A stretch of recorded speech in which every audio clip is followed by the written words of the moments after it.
Meta has officially introduced Brain2Qwerty V2, its latest breakthrough in AI-powered brain decoding.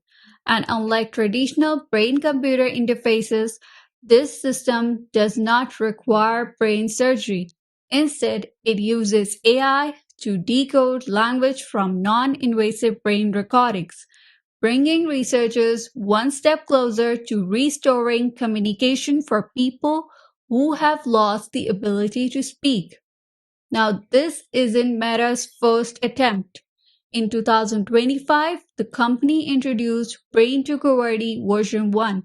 It proved that AI could reconstruct language directly from brain activity. But version 2 goes much further. It delivers real-time sentence decoding and achieves performance that was previously possible only with systems requiring surgical implants. Now, every year, millions of people lose the ability to communicate because of stroke, ALS, brain injuries, and other neurological conditions.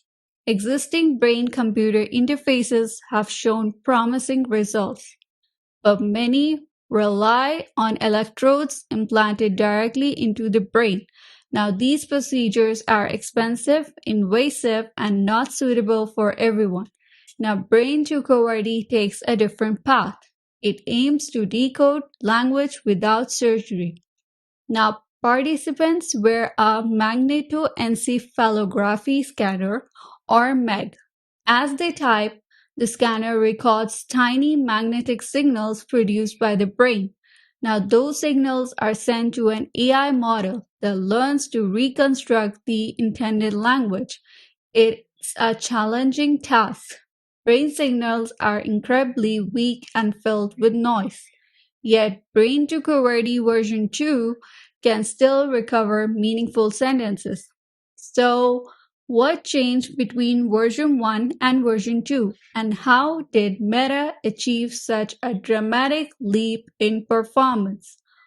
Welcome back again to the AI news. So let's dive in this story about Brain2Qwerty version 2.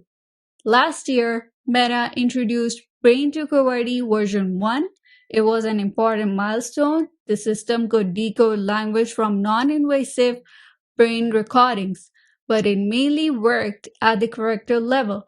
It predicted letters one after another, gradually reconstructing a sentence. It proved that the idea worked, but Meta knew it could go much further.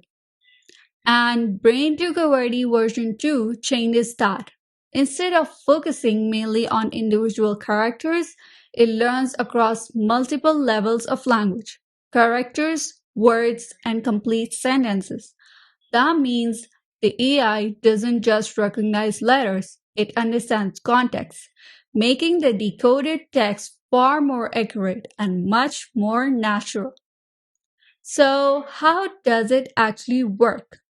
Everything starts with a MEG scanner. As a participant types, the scanner records tiny magnetic signals produced by the brain.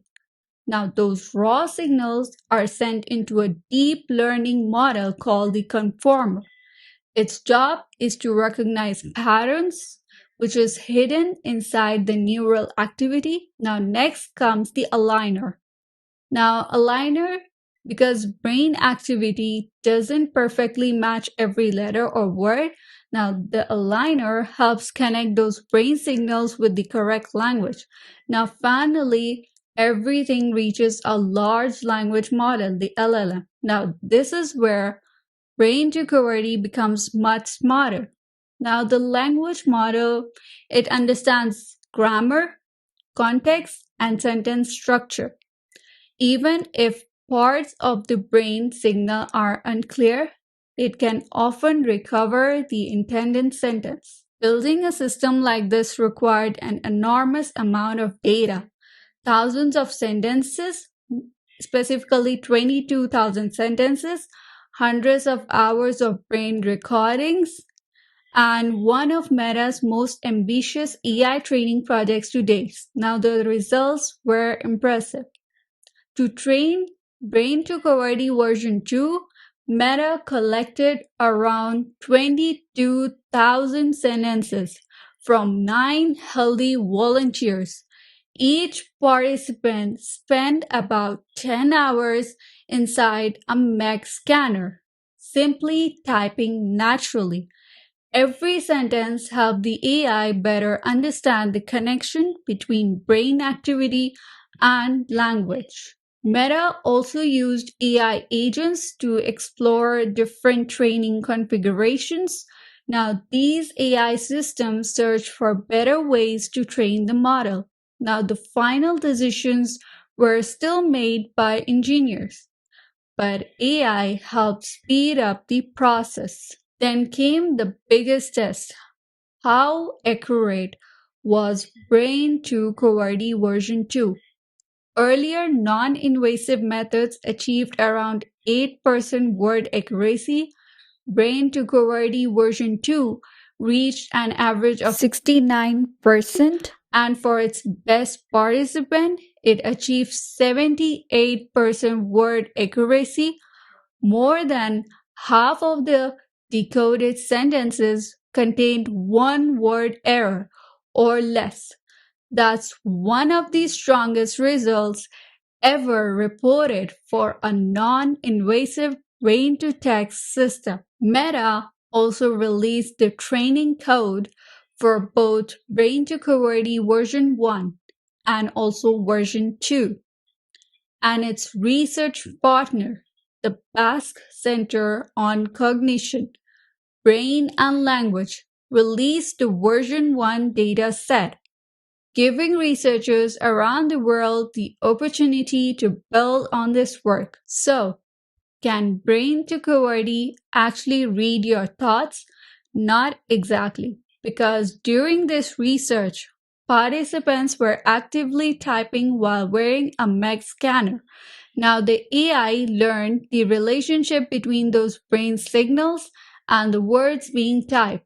It isn't reading random thoughts or private memories. That's an important difference.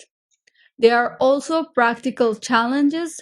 MEG scanners are large, expensive, and they require specially shielded rooms.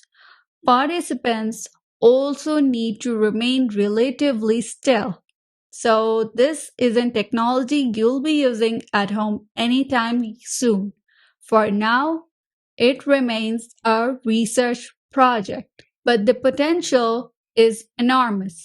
One day, systems like Brain2Qwerty could help restore communication for people living with ALS, stroke, or other neurological conditions. More research is still needed, but each new breakthrough brings that future a little closer. Brain2Qwerty version 2 isn't the finish line. It's the next step, a step toward understanding one of the most complex systems in the universe, the human brain. Today, Brain2Qwerty version 2 shows that artificial intelligence is beginning to close that gap. The technology is still in its early stages. It still depends on specialized equipment, and many scientific challenges remain. But every major breakthrough begins with the first step. Even just a few years ago, decoding meaningful language from non-invasive brain recordings sounded like science fiction. Today, it's scientific reality, and if this progress continues, the future of communication may not be limited by our ability to speak, but only by our ability to understand the brain itself. Perhaps the most exciting discovery wasn't just the accuracy itself. It was how the system improved as more data became available. The researchers found that decoding performance increased steadily as the amount of training data grew. In other words, Brain2Qwerty version 2 doesn't appear to have reached its limit. With larger data sets, future versions could continue closing the gap between non-invasive systems and those that currently require brain surgery. Thank you for watching. If you enjoyed this deep dive into the future of AI and neuroscience, don't forget to like the video, subscribe to the channel, The AI News, and let me know in the comments below. Would you trust an AI that could help restore communication through brain signals? So I'll see you in the next one.